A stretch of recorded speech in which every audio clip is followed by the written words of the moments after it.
புரட்சி தலைவர் எம்ஜிஆர், புரட்சி தலைவி அம்மா ஆகியோர் மறைவுக்கு பிறகு ஒரு சரியான தலைமையை தேடி என் மனம் தவித்தது.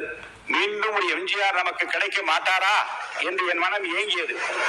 அந்த ஏக்கத்தை, அந்த தவிப்பை போக்கிய மாபெரும் தலைவர் தான் நம் முன்னாலே அமர்ந்திருக்கின்ற வாழும் எம்ஜிஆர், மக்களின் மகத்தான தலைவராக பரிணமிக்கும் மாண்புமிகு முதலமைச்சர் தளபதி விஜய் அவர்கள்.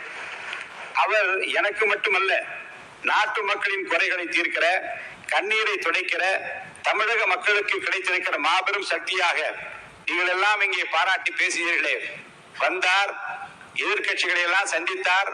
ஒரு புதிய கோணத்தில் அவர் காட்டியிருக்கிற அரசியல் பண்பு இன்றைக்கு எல்லோராலும் பாராட்ட பெறுகிறது என்று இந்த அவையிலே பாராட்டினீர்களே. இன்றைக்கு காலையிலேயே போதையில்லா தமிழகத்தை உருவாக்குவதில் நான் முனைப்போடு முன்னிற்கிறேன் என்று உலகத்திற்கு காட்டியிருக்கிறாரே.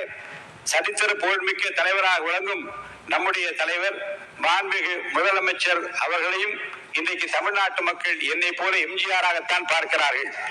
எளிதில் வெல்ல முடியாத தொகுதி, 1000 விளக்கு தொகுதி என்று கருதப்பட்ட நேரத்தில் என் மீது நம்பிக்கை வைத்து மாண்புமிகு முதல்வர் அவர்கள் போட்டியிட வைத்து நேரில் வந்து பிரச்சாரம் செய்தார்கள். அவர் வந்ததால் தான் நான் வென்றேன். அவருக்காகத்தான் மக்கள் வாக்களித்தார்கள்.